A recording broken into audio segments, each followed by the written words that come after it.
Namaste, my name is Dhieyo and welcome to my channel. Today let's talk about how all of us, when it comes to looking at God, we always look up. All of us, every time you're looking for hope, you always go up like this. Okay, even if you're playing a sport and you score a goal or you win a point, you always go like this, you're pointing upwards. Why are we pointing using this finger upwards? Okay, why not go this way or this way? Unless you're like me, I used to score a goal and I used to always point down. But anyways, all of us have always, when it comes to God, we've always looked up to the sky. Okay, so now if you see Earth as a globe, okay, there's infinite sky all around us. So how do you decide what is up and what is down? So even if somebody says that's where God is because he's up there, then how do you decide what is up and what is down? You can decide that when there is a definite ending. Okay, like the roof is up and the floor is here down below, but there is no end to the left, there is no end to the right. Even if it's an astronaut up there, you ask him, okay, where is God? He'll always point upwards. So what is so special about up there? We'll understand this now. Okay, so let's say now you've been put in a prison. Okay, you've been put in a prison and you've been put in an isolated cell. So the door that you've come in, now you know that's the door that you need to get out from. That's freedom for you, that's home for you, that's reality, that's your truth. Okay, after a few years, let's say about 10-15 years, you're let out.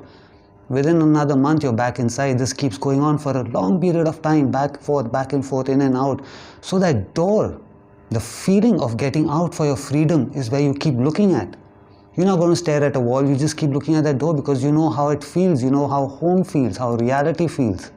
Okay, so this is the same thing that's happening to our soul in this body. Okay, it's present in this body, and when a soul leaves the body, like when we leave the door, it releases itself from the body. It's as though it's been stuck here for a long period of time and somebody's cut that rope off. So the actual feeling is of it coming upwards.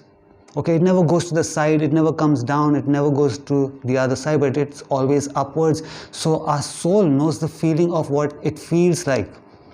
It knows the feeling of home, it knows the feeling of freedom. Reality is upwards. This is why we're always looking upwards. So why the index finger? In the science of mudra, besides it representing wind, it also represents the soul. The thumb represents the supreme, the index finger represents you, the soul. So you're kissing it, you're kissing the reality that's there. Okay, so yeah, definitely, God is everywhere. God is not just up there, he's to your left, he's to your right, he's down below, he's inside you, we're surrounded by him. But the reason why we're always looking upwards is because our soul knows what freedom feels like. Okay, it's a release. So there's no better way to explain this, but no matter how tragically a loved one passes away, okay, but for the person who's passing away, the release is the most beautiful feeling. So keep this thought in your mind that it will be at least a little bit comforting for you when the time comes for a loved one to pass away. Just remember this. It's the most beautiful feeling. Okay, so this is why all of us are always looking up for that release. We're looking for that release. If you like this video, give it a like, subscribe to my channel. Until I see you again, have a good life. Namaste.